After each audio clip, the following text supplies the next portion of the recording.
The Lake Erie Grape Discovery Center is the official visitor center for the New York State Lake Erie Concord Grape Belt Heritage Area. Supporting and promoting the grape industry, visit us and learn about grape growing history in the Lake Erie region. Shop for grapey gifts, taste local wine in a Concord vineyard. Westfield Memorial Hospital provides high-quality health care to residents of Western New York, offering patients the most sophisticated medical advancements while keeping the ease and familiarity of a community hospital. Support for Chautauqua Sunrise has been provided by WRFA 107.9 FM, Jamestown's public radio station, streaming online 24/7 at WRFALP.com. Low power to the people. Funding is provided by a grant from New York State Senator Catherine M. Young, representing Western New York's 57th District with a local office in Olean. Chautauqua Sunrise is made possible by a grant from Fredonia Place, a continuing care retirement community providing dignity in a modern luxury environment. Meter's Restaurant, a family tradition for over 50 years in downtown Ripley, is a proud supporter of Chautauqua Sunrise. Meter's provides all-day dining, banquet services, and custom catering, specializing in pie.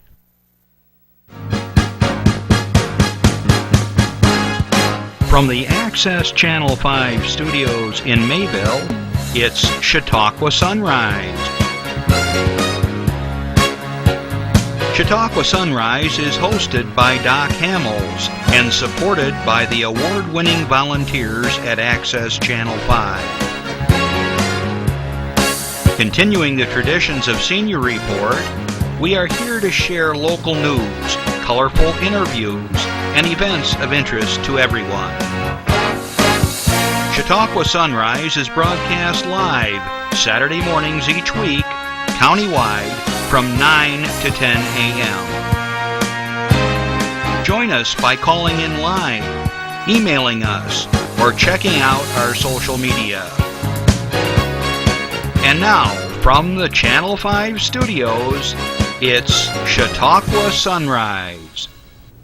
Good morning, everyone, and wow, welcome to Chautauqua Sunrise, and what a sunrise it was this morning. The sun was absolutely brilliant. I don't know how it is out your way, but the old sun visor kept coming down, and it was just blinding me. It was so brilliant.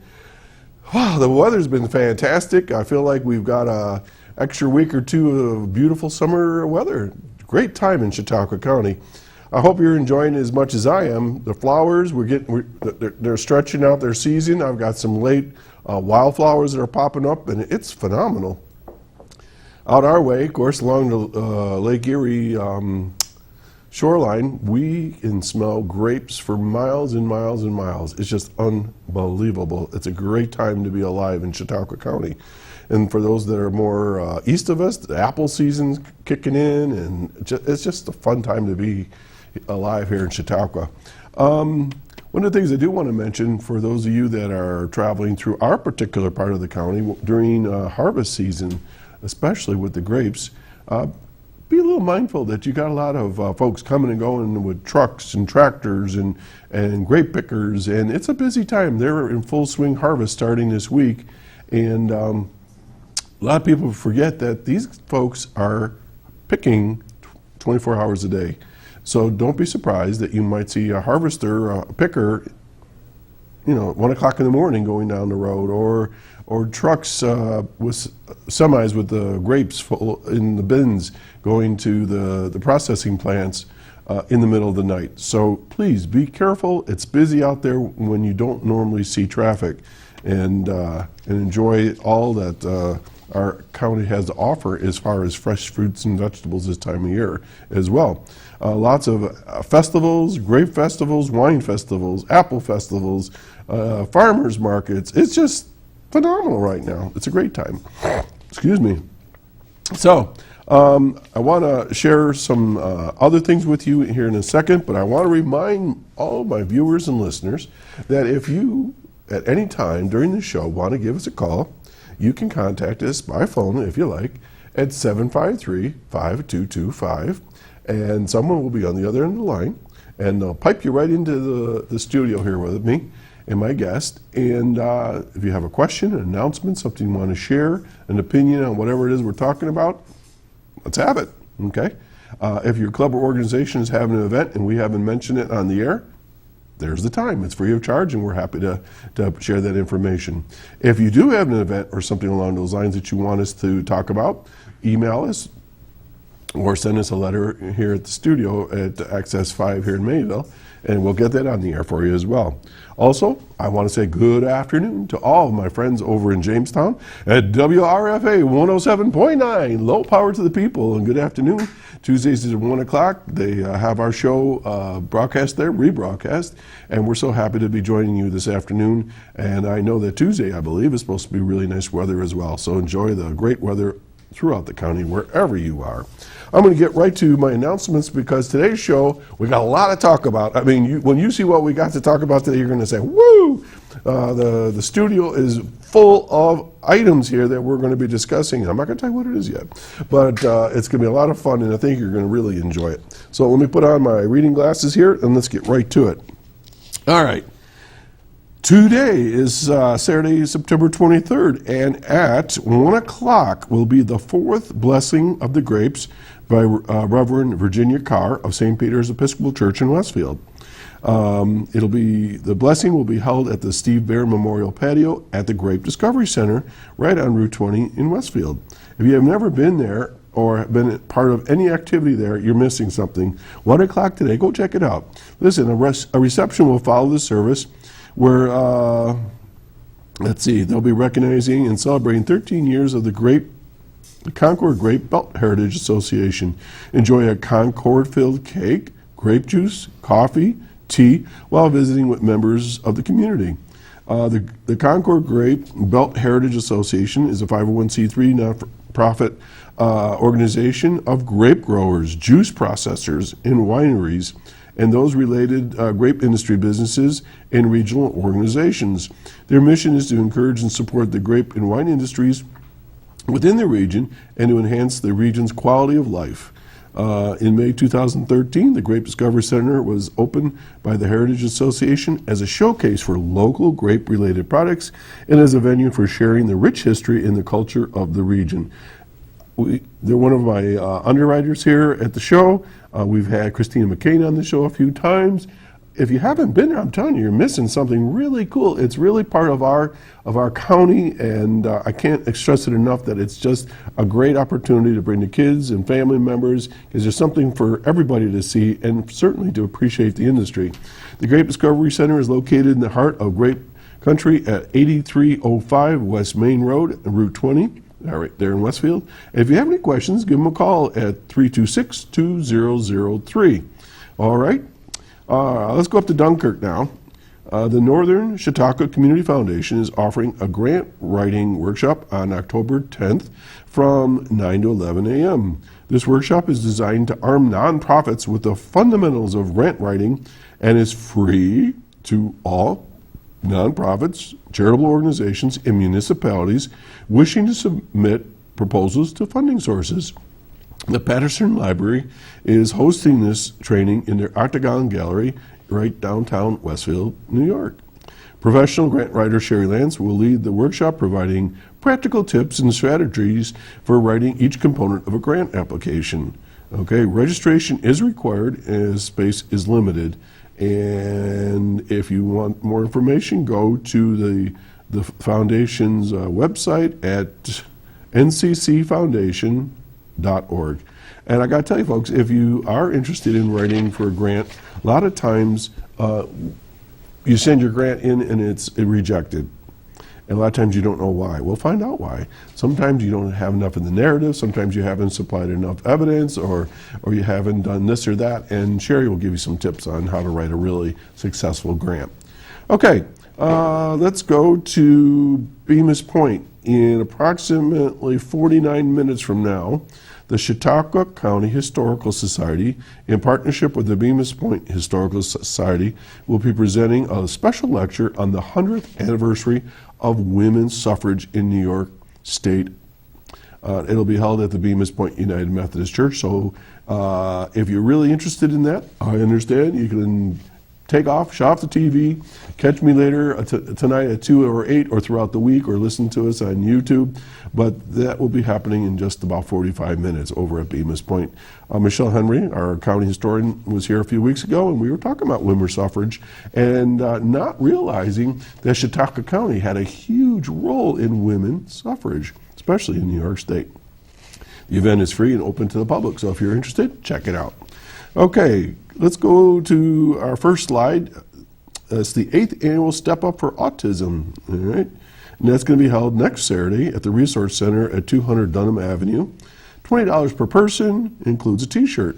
There's a bounce house, autism awareness merchandise, face painting, games, Chinese auctions, sweets auction. I'm not sure what that is. That must be candy. Refreshments, 8:30 a.m. registration, 10:15 opening ceremonies, 10:30 walk begins, 11 a.m. lunch, 12 p.m. Chinese and sweets auction, and there's all kinds of stuff for everybody. 661-1477, and if you want to register, go to stepupforautism.com. And I just noticed yesterday on TV there was a preview for a movie about a young autistic individual, and I think it's called The Good Doctor. And it's an individual, I don't know if it's a true story, but it wouldn't surprise me, of a young man that's autistic, and he was brilliant, and he could diagnose folks and everything like that. So there's certainly a lot of attention on autism. It's a new TV show series, I'm just told. Okay, so check it out, and we'll probably talk more about that as we go along here. All right, moving along, let's go to Jamestown. Walk to Fight Suicide. All right. Excuse me, Out of Darkness Community Walk will be held today. Once again, if you're listening right now and you're interested in participate, I understand. These are important events. So shut me off. Go on down to the Northwest Arena in Jamestown, and they're going to have this particular walk to bring attention to suicide prevention. It's a huge issue here in the United States and around the world, and see what you can do to help. All right, we're going to skip the next slide because that's outdated, and we're going to move on to 19. The Sprout Film Festival. Sprout Film Festival is going to be held Friday, September 29th at the Reg Lene Center for the Arts, sponsored by the Resource Center. Boy, they're busy people. Admission is free, and for more information, give them a call at the Resource Center. Okay? And there's some of the information, and our good friends at the Reg are always helping lots of community organizations, and especially in the film industry, and we're happy to be working with them right here at Chautauqua Sunrise, good friends of ours. All right, Step Up for Kids. Our next program is a 5K run, walk, kids hero run. It's going to be held next Saturday, September 30th at the Cassadaga Beach in Cassadaga. Registration starts at 9 a.m. The 5K begins at 10 a.m. and it's a kids hero run as well at 11:15 a.m. I think that's where people dress up like it's Superman and Batman and all that sort of thing. I'm not sure. For more information, give them a call at 338-9877. Okay, moving right along, we're going to go to, well, Asheville, I guess you'd say. The first annual gala dinner and auction. All right. Da-da-da-da. This is at the Children's Safety Education Village. Shining a light on local heroes. The village has announced its award recipients for their first annual gala, dinner, and auction, which will be held on Saturday, September 30th at the Chautauqua Suites in Mayville. An award ceremony is part of the evening's festivities where we will honor, or they will honor, the 3 local individuals for the impact that they've had on our community and lives around them. And breaking news, this is just brand new that nobody knows about but a couple of us. I will be the Masters of Ceremony for that event that night. So I'm honored that they asked me, and so we'll talk a little bit more about that next week as well. The Ron Ketty Award for Excellence in the Fire Service is being given to Julius Leone. Many of you know who he is, Chautauqua County Director of Emergency Services.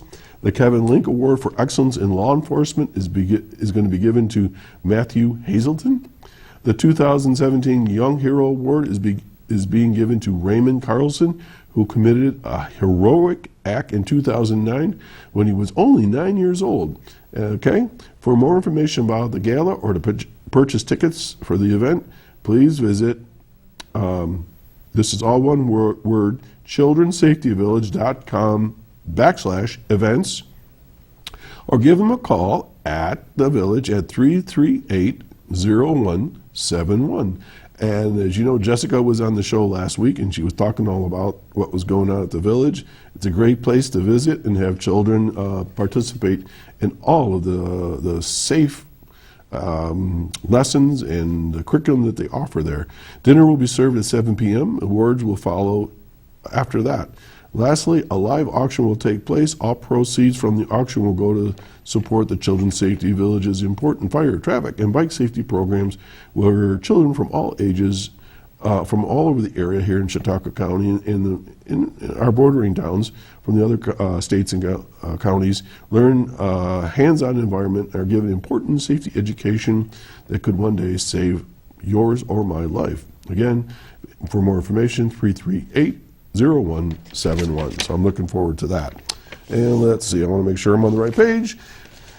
Okay, our friends at the Chamber of Commerce of Chautauqua, they are going to have something called Chautauqua. See, that's a little tricky to say.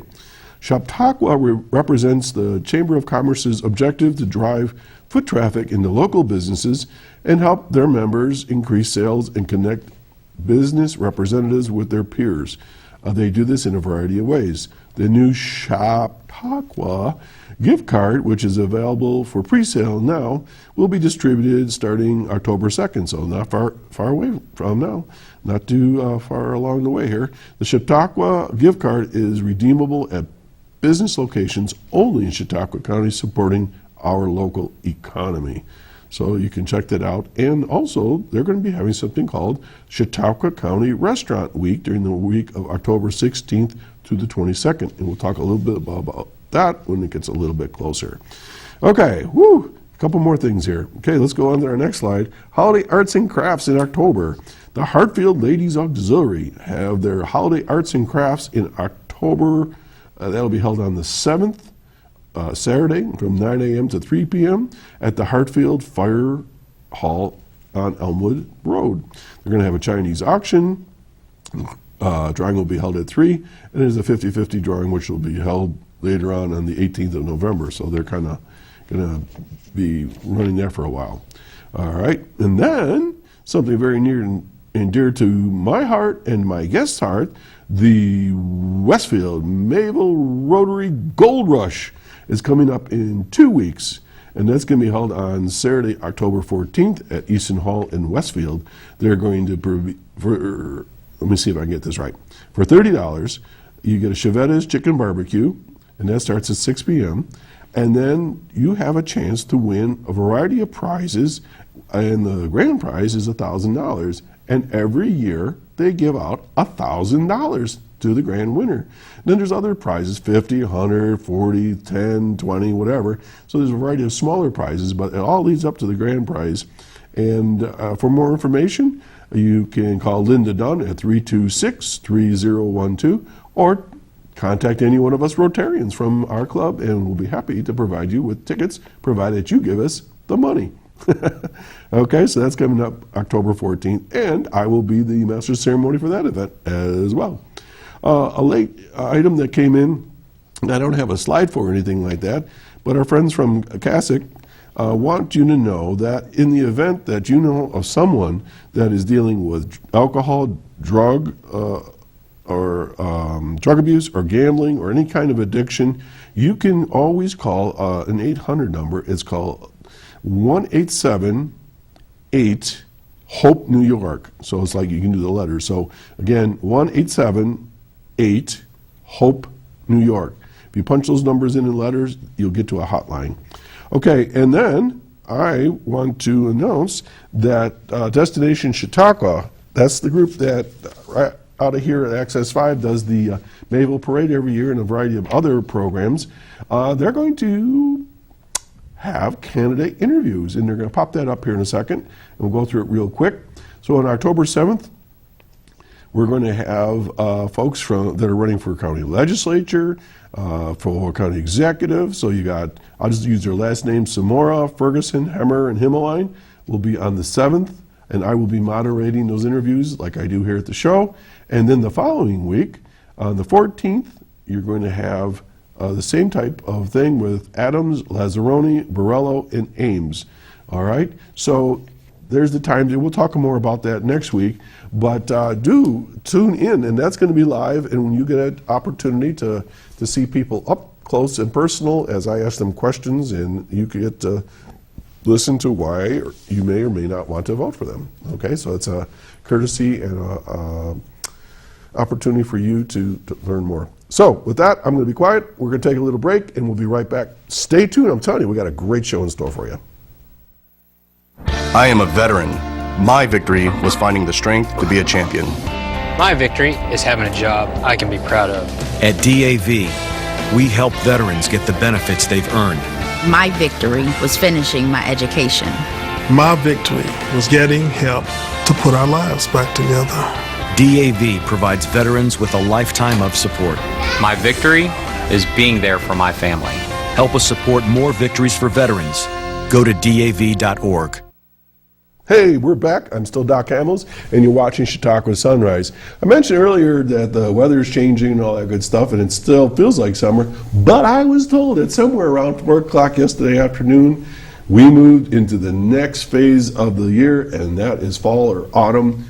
And at my house, when my kids were growing up, my youngest son, Justin, as soon as the cold air got was obvious in the mornings and you're starting to get that heavy dew, he was thinking about one thing and only one thing, and that was getting outdoors, hunting, and being ready to go hunting with his grandpa and all that sort of thing, and getting his rifles ready. And today we're going to talk a lot about kids and rifles and sporting rifles, and I want to welcome my good friend Doug Richmond. Good morning, Doug. Good morning, Doc. I would have worn my hat if I had one. How cool is that? Well, thank you, sir. Doug, we're going to talk about sporting rifles here in a minute, and antique ones at that.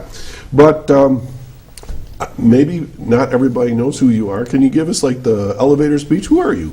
Okay, just a brief update. Okay. I originally was born in I was too. Alfred is my hometown, Alfred, New York, where the colleges are. I worked in Wellsville for several years in industry, and then I moved to Westfield in the insurance business, and retired 12 years ago plus at this point in time. Great community, Westfield, and all surrounding, Mayville, Sherman, Portland, Ripley. Ripley is great as well. Just pleased to be here, be a part of the Lake Erie area, Chautauqua Lake area. It's a nice place to live.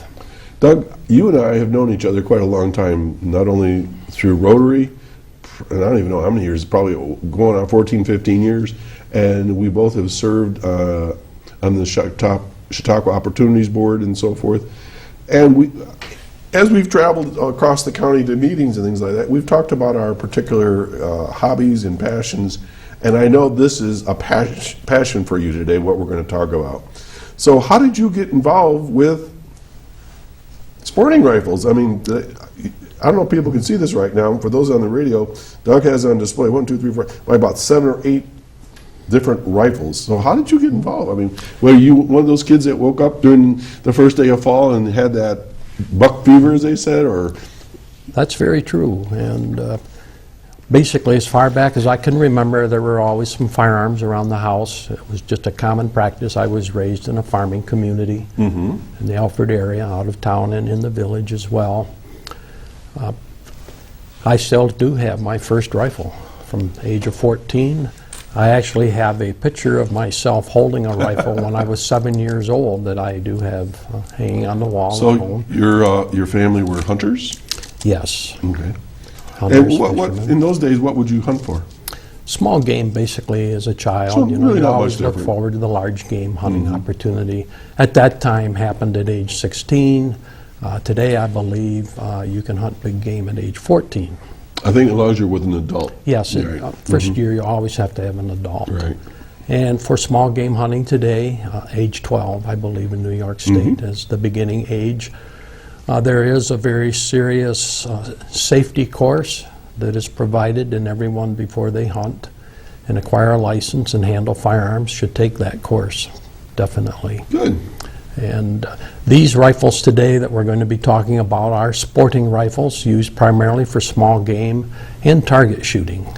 So these are not weapons of defense. That's my opinion. You would not use these as a weapon. There are many more opportunities in the shooting arena for pleasure purposes rather than self-defense and whatnot. Okay. And that's what I have emphasized my own collection on, is not weapons of defense, but weapons of sport. Okay. And so growing up, did you, like the kids in the neighborhood, go hunting together, or was this just something that was a family event? We did. There was family hunting, and then there was friends and neighbors. We would actually go camping on various weekends in the fall, and primarily for hunting or fishing purposes in the area. Before we were old enough to drive, and even after we were old enough, of course, we didn't have cars at that point in time when if you could drive.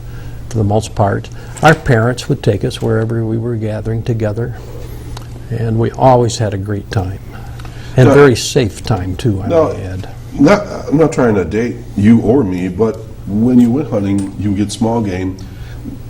Was this just target practice, or did you actually shoot small game and then bring it home and eat it? We did both. And we were very serious about our hunting. Rabbits and squirrels was a real big item to hunt. And we would actually eat that game on our camping trip, prepare it completely, and it built all kinds of respect and responsibility for your fellow man and for yourself as well, of, not only in the safe handling of firearms, but in preparing your food correctly. And if you didn't prepare it correctly, you learned real fast when you ate it that that's not the way to do it. Right, something's wrong here. And what about today? Do you still small game hunt? And do you still use it for foraging and bringing home to the... I don't do any small game hunting to speak of at this point in time, unless it's a nuisance animal or something like that that we might encounter. I do deer hunting at this point, not as much as I used to. It's interesting how, as one ages a bit, they don't spend quite as much time freezing to death and being miserable in the rain and whatnot. Hauling a 100-pound animal over your shoulders. Or yes, very true.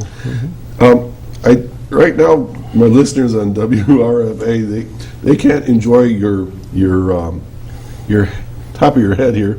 You have a hat on that looks like Abraham Lincoln's hat, I guess. I don't know. So what is the importance of the hat? Well, the hat just seems to be interesting. People seem to enjoy this hat and whatnot. And I have a few of these hats. This is the one I generally wear as for something like this. And it just adds a little bit to the presentation. So this would be an era hat during the time these weapons? It was. Rifles were It was. Okay. And clear back pre-1900 and whatnot. Even up when I was a child, growing up in the 40s and the 50s a bit, I would see these hats occasionally. Men would still be wearing them at that point in time. But not hunting? No. Just formal wear? Yes. Okay, so this is sort of a, hey, like an advertisement, hey, I got this cool hat and see what I got to talk about. It's just a fun thing. Okay, I want to make sure, my job is to interview and to make sure I know what everything's going on here. Speaking of the hat, one of the things in referencing Abe Lincoln, of course we all know that he was assassinated. Well, there were many people wanting to assassinate him from the time he first became president. And he actually was shot at one time, and the bullet went through his hat, such as this hat. I think I heard that one, Is that a stovepipe hat they call those? Yes, so that was a close call for him, and finally it was more than a close call. Yeah. Doug, you have brought a lot of stuff here. So we have 29 minutes and seconds to go through all this. So where do you want to begin? It's all so very interesting. Perhaps we could begin with the oldest All right, the oldest. sporting, which is in front here. You see This one here? the like of a Kentucky rifle. Okay, so Justin, if you can close in on here and look at the beautiful grain. This gun is a downsized Kentucky rifle, Downsized. meaning smaller in shape. It by design and size, it's very possible for a boy to use this rifle. Good Lord, it's because of like the- 3 feet long now. It is, but the quality of the gun, I'm not sure if it was made for a boy or for a woman, because some women had smaller frames as well. But this gun is a pre-Civil War period gun, and that would have been used basically for small game hunting, even back then, and also target shooting. Target shooting was very popular through the 80s up into the early 1900s, and they would use guns of that type as a muzzle loader. That is a muzzle loader gun. Okay. It's not breech loader. Now, for those that don't know everything about everything when it comes to guns, and you and I have had long discussions, and you've taught me a lot. So, muzzle loader, what define that, if you would? Well, that identifies that the projectile, the bullet and the gunpowder, are loaded from the muzzle. So that we don't put them in down where the hammer The is. breech, You put it correct. down the breech. It's rammed down the barrel, prepared, and then there's a cap put on the nipple that is below the hammer. The hammer is on the other side of this gun. If you want, I can pick it up and give you a demonstration of that. But it's a very unique, long-lasting period of time. It replaced the flintlock style of rifles and pistols, and that went up actually through the Civil War. And during the Civil War, there was a lot of activity on developing a better firearm, and this is where the breech loaders actually came into play. But it's an impressive, nice little collectible piece. So you said this was pre-Civil War, so how pre-Civil War? 18 what?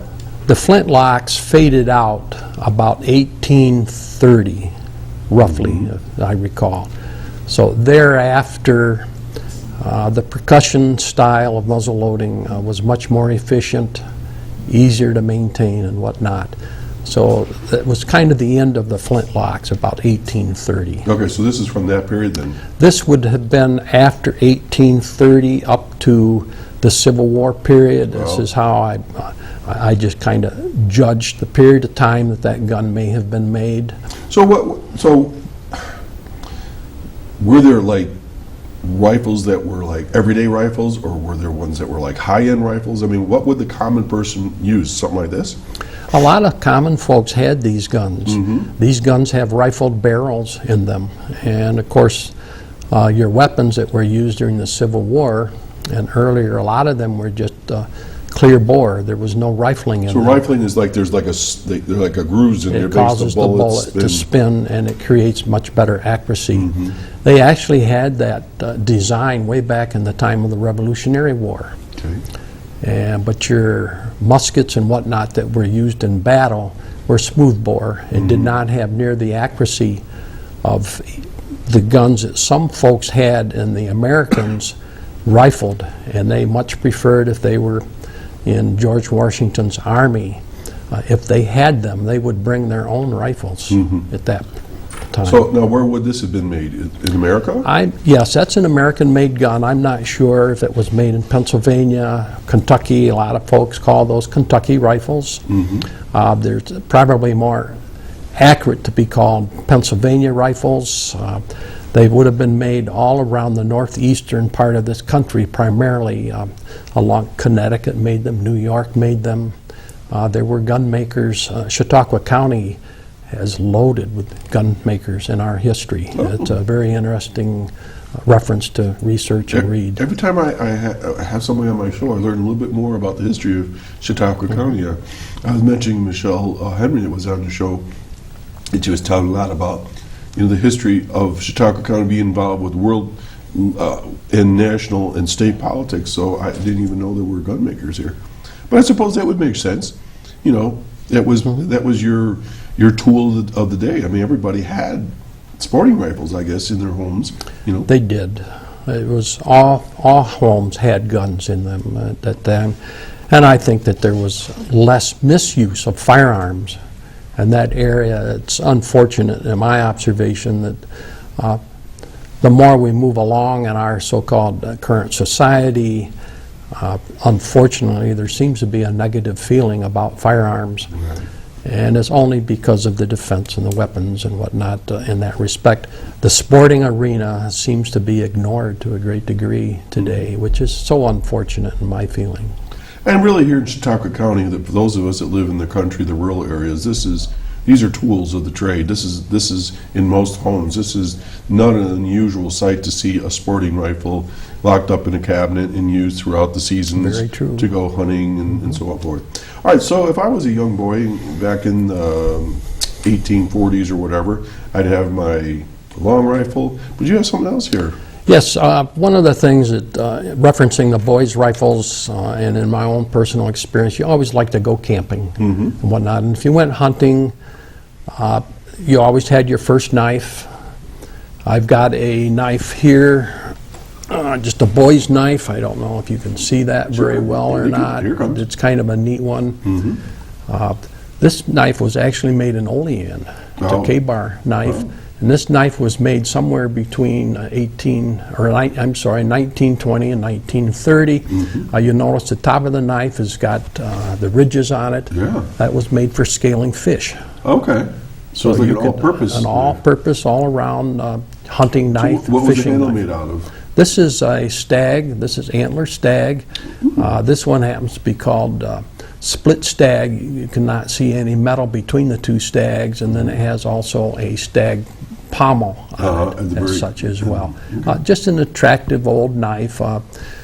These knives were maybe 25 cents, 50 cents more than one that had a wooden handle on it as such. So what was the advantage to have the antler? Just appearance. It's just a fun knife. Or some folks, you buy knives and tools that are attractive to you as well as functional. That one was as functional. You can see it's been well used. That one has been sharpened down quite a bit. K-bar. Are these collectible? They are. And this has the original sheath with that knife, I believe.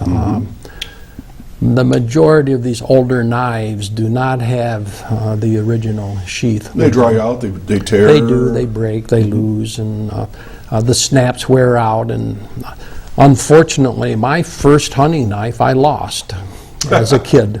That was a very sad day. Pretty when common. I lost that. Yeah. Yes, I was. You had to fess up to Dad that you lost Yeah, that and it's one Christmas he or had birthday given present. me. Yeah. I got it for Christmas, and I lost it through kind of a swampy area. I don't know, I might have been 15 years old when I lost that knife, and of course never found it. You know, there's something special about your first whatever, and when you lose that, it's a real loss to the individual. Doug, you have other sporting rifles here, but are they all the same caliber? These are 22s.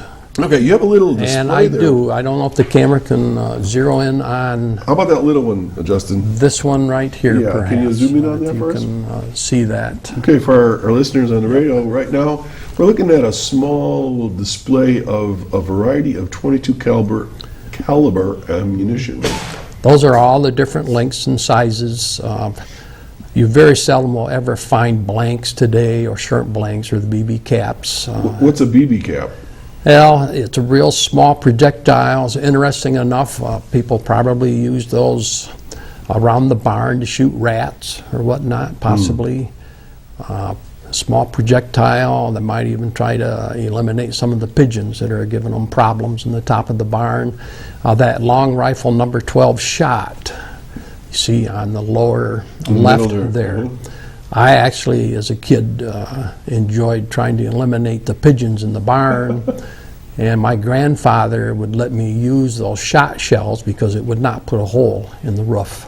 Oh. Because the pigeons would roost, So it has little BBs in here? Yes, little just spray? like a shotgun shot shell, and the number 12 is the size of it. It's a very small shot. The distance is very short. My personal experience with those in the barn and whatnot, at 25 feet you would not break a window. Just kind of hits the glass? Yes, and it falls would down? just shatter, and it just wasn't a strong enough shot. Just enough to scare the It pigeons, was, yeah? it was close shooting in So that respect. You have one in the lower right, I guess it would be WRF? What is it? WRF, that's Winchester Rimfire, and that's a little bit different design. There are some Winchester old guns up into the early 1900s that took that cartridge. Actually, that cartridge will fit in a regular .22 rifle, except it almost never will be able to eject, and you have to manually fiddle around with it. The rim of it is designed a little bit different. It's kind of hard to tell. I'm just looking at that, but there is a true difference in that respect. The next oldest gun that I have here today in a sporting rifle is... This is I'll just very pick this up. interesting. Yeah.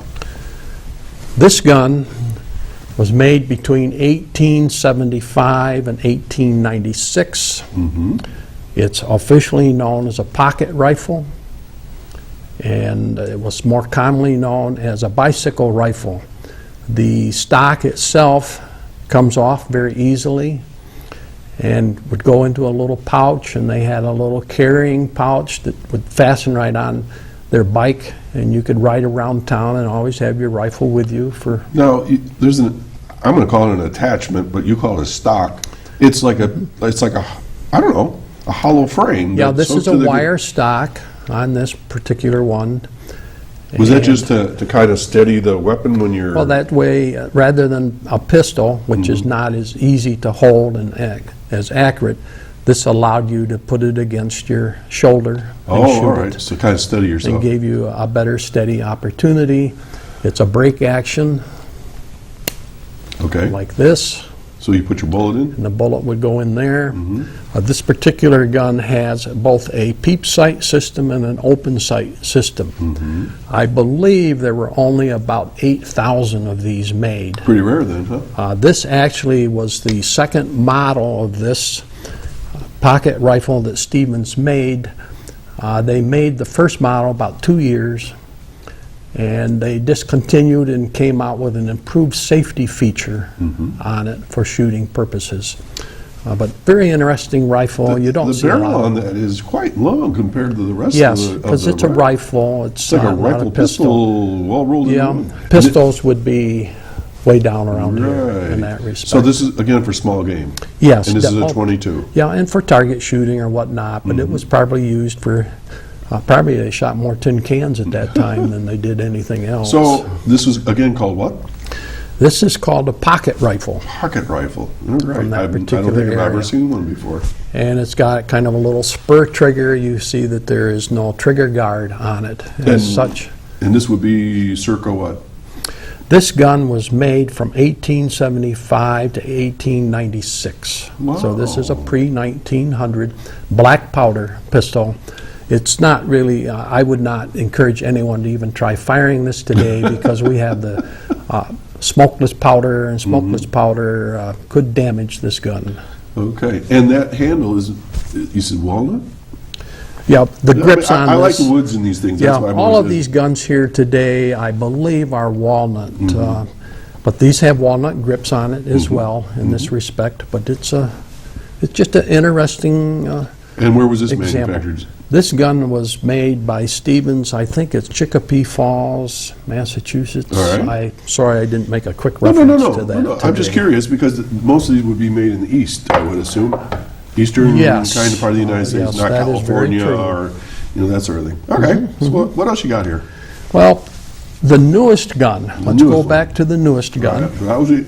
We saw the oldest, and now this is the newest that you have here. that is here today. All right. This is a Winchester model, 1906. It's a pump, 1906. 1906. This gun is a .22 caliber short, Okay. and which means that if you try to shoot a long rifle in it, you're going to have all kinds of trouble. It's not going to function very well at all. It's a visible hammer gun. They made a lot of these guns. I think they made over 300,000 of So these you would put particular the guns. ammunition where? The one at a time, a ammunition single- comes in just like this. It's a tube feed. What? and you would drop your cartridges I've in never here. seen this before. So how many does it hold? I'm not sure about this one because this is short, so it means that there wouldn't be, you could get more bullets in the same So that'd length. be like a magazine then? In a way, yes. It's a tube feed. A lot of these, feed. most all of your pump 22s are tube feed. Some of them feed actually up through the stock. Right. Rather, but I'm guessing that this thing would have at least 12 shots, Wow. perhaps. And so then it's ejected as you go along? Yep, every time you shoot it, Pop, out it pops. it pops right out the front. Right. Just like that. And I would remember when I was at Boy Scout camp forgetting to not pick up the shell because it was hot. And the safety on this gun is what is called a half cock. And you can have the full cock, you lay it down. This gun is also a takedown. You can probably see the little screw assembly here. All right. That unscrews, the gun comes apart. And So you can clean it easily. yeah, and you could keep it in your sock drawer if you wanted to at home, something to that degree. So this would be, again, for a young Yes, person? mostly, yeah, but Right, it's, right. it's a fun gun to use, but these were made primarily for the boys' market. This particular ad, I don't know if you can get a shot of that or not, Well, you can pull it out and you can hold it up if you like. speaks of, says, see the Winchester. Now, this ad was 1920, and they were identifying that was the #1 boys' rifle being sold by quantity at that particular time. Your boy should be taught to shoot. That was the headline. Yep, here. it's ads all over the place at that point in time, and if you drop down just a little more, you'll see these medals that are set up there. Those are NRA Youth Shooting Medals. So that would be the National Rifle Association? Correct. Youth, what does it say? Youth Shooting Medals, All right. and there's different Are those grades. yours? These are not ones that I personally won, so to speak, but I did have some of those as a kid, and unfortunately, they've been lost along the So way. what would you have to do to get these medals? Well, I can remember reading in your NRA magazines and whatnot, they would offer you this medal at no cost if you would send in a target that was signed by your guardian that you had actually shot this target at the distance they required. Lot of and- leap of faith there. It was, but it encouraged, the proper shooting and whatnot in the backyard. And my dad would do that, I'd get these targets and he'd go out with me and he'd make sure I did everything correctly according to the rules. And I would send them in and then they'd send me one of these medals. Oh.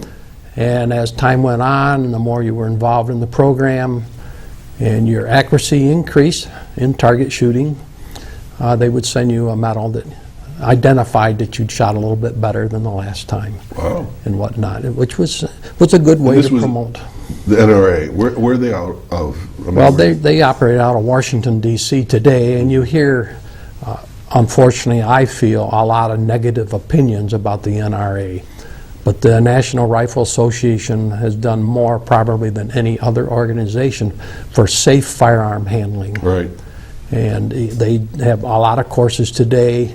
I believe the course that's being taught in New York State for your safe hunting course is a course that the NRA initiated. My pistol permit was NRA, as I recall. Yes. Okay. And it's a very fine organization. It's unfortunate that they've taken such a negative hit Right. at this point in time. All right, so And, okay, now that being the newest gun, so we went oldest to newest, and that newest was still over 100 years old. yes, So these are all antiques. yes, in my opinion. All right, of I have a course- question for you. All right, what's the difference between gun and rifle? Well, a gun could be any firearm, So it's a general term. yes. It could even be a shotgun. So get your gun.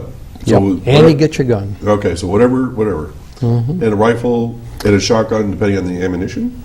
Yes, rifles shoot longer distances. Your shotguns don't shoot as far. Shotguns usually have shot shells, and they're used for bird hunting primarily.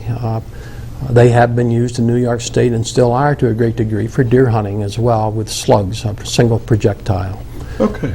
Hold on a second, Doug. Folks, you're watching Chautauqua Sunrise. My guest today is Doug Richmond, and we're talking about sporting rifles, especially for young folks when they were growing up, going out hunting with their family and shooting game and so forth, and for target practice in marksmanship. And if you have a question for myself or Doug, give us a call. It's 753-5225. Doug, I was going to ask you a question, and now it's totally slipped my mind. So you did bring something else over in that other case there. I don't want to miss that. I've been looking at that. This, I'll see if I can set this up. Oh, you can just hold it. I'll just hold this. There you go. You just stand right up there. There you go. He'll zoom in on it for you. All right, so I felt that in the firearm arena and the boys' use of rifles and going camping and hunting, this is an older fork and spoon, so to speak, kit that a boy could acquire or his parents would acquire for him, and he'd take this camping with him. So this is all part of the scene, all part of the atmosphere of the day. Yes. So how old are these? This one is not as old. This one is 1890. This company Only 1890.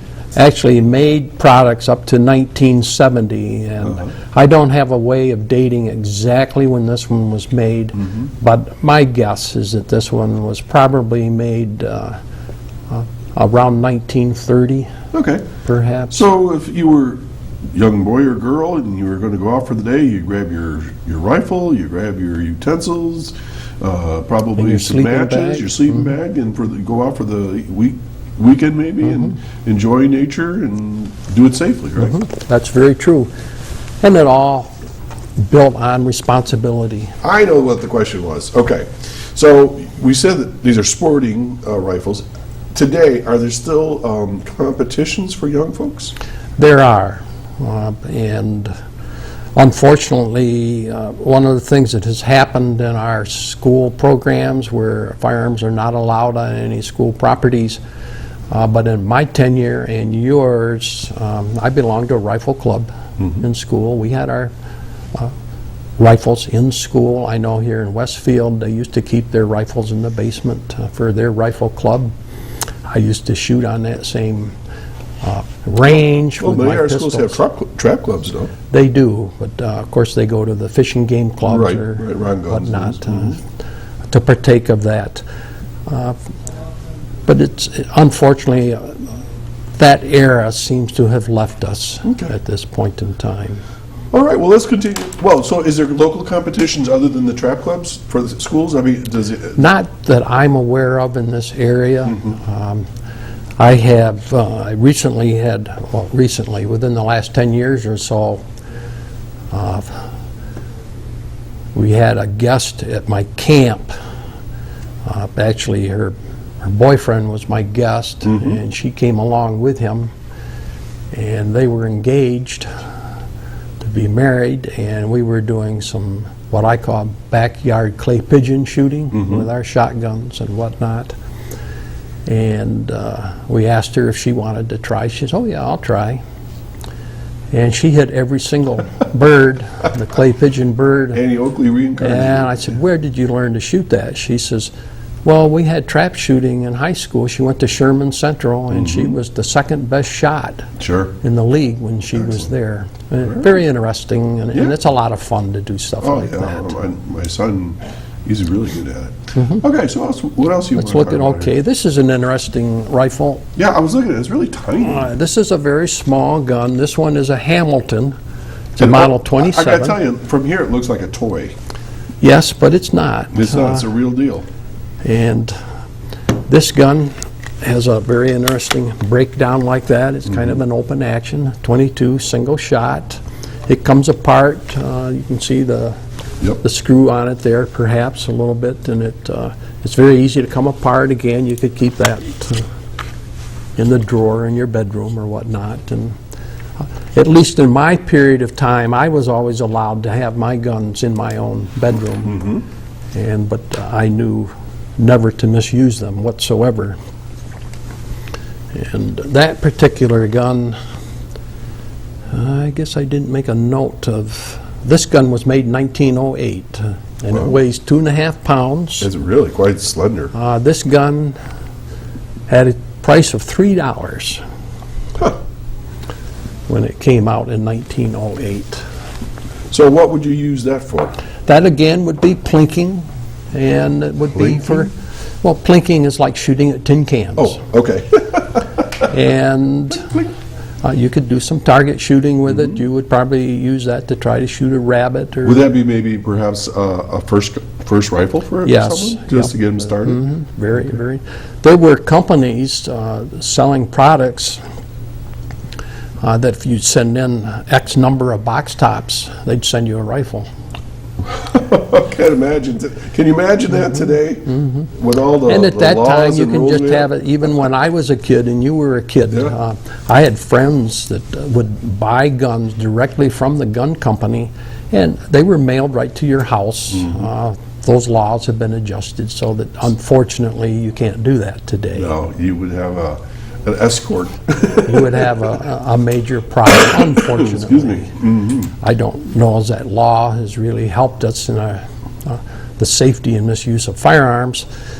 Let's look at this one right Yeah, here. let's do it. This one This has is a known lot as of a- metal on it. It is. It's a longer gun, and it has an interesting breech on it in that respect. It kinda a little comes out different sideways. design, just a sideways. This is called a Hamilton. It's not a very attractive looking weapon, if you No, ask me. but it's very simple. Again, this is a gun that will come apart. Right here's the screw that takes it all apart, and it drops right down. And what era is this from? Say This the gun 30s? was made from 1886 to 1922 was the last time It looks that very, gun was what I would made. call utilitarian, where it's like, you don't want anything fancy, maybe it just sits in the back room, you grab it, you go shoot it, and then, you know, I mean, it's not something that, and I'm not trying to beat it up, but I mean, it's not. It's a like- utility not- use. Yeah, it's not like some of these others, these nice woods and things like that. Utility use, basically. This gun in 1887 cost $7. Now, why is this got like a silver barrel? This is as a opposed- nickel-plated, Oh, it's nickel. and you can see how it's Kinda pitted, yeah. aging away to a great degree. But some people like the shiny rifle or whatnot, so it's a and so it personal would be a preference. nickel-plated. It's all a matter of preference in that respect. And the thing that's interesting with that gun is that even though it was $7 in 1887, in 1900 it was $4.65. Well, inflation. So it went the wrong way. You see, they Oh, must oh, have oh, had they must have had a difficulty in Deflation. selling it. I got my dates backwards here. Doug, we're winding down to about a minute and a half left. Is there anything in particular that you want to emphasize? Well, just a couple of other things that I brought that we didn't get to. I'll set this. I don't know, maybe you can take a quick peek. This is an interesting ad. This ad is from 1902, and you'll notice that the price of these Stevens guns were $3, $4, $6. The different models. One of that crack shot, I have one of those here. We haven't had a chance to really talk about it or whatnot. And favorite. Yes, and I don't think I brought a favorite. And they were focusing on boys. Yep, boys' attention. And if you read these ads in detail, they're all quite interesting. Here's another quick little reference. This book is from 1935, and this is on preparing your range and whatnot, shooting instruction, and it's got information in here for the instructor as well as for the shooter and the boy that is going to be shooting.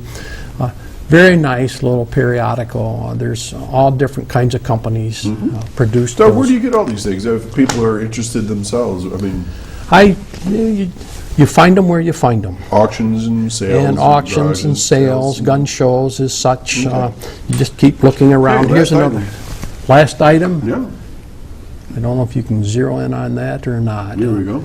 7 lessons of rifle shooting. Again, this is a newer one. This one is actually, I think, up in the 50s. This Okay. particular. Holy mackerel, we've run out of time. We covered almost all of them. Folks, you've been watching Chautauqua Sunrise, and my guest has been Doug Richmond, collector and entrepreneur of sporting rifles, especially for young folks. Doug, thanks for coming on the show today. Well, thank you for I've having learned a me. lot, as always. So we'll do this all again next Saturday. right here at Access 5 in Mayville, New York. Have a great weekend, and if you're interested in sporting rifles, check these things out. We watch the show on YouTube. Take care, enjoy the wonderful weather, and we'll see you all next time right here at Chautauqua Sunrise. Bye now. Thank you, sir. Yes, sir.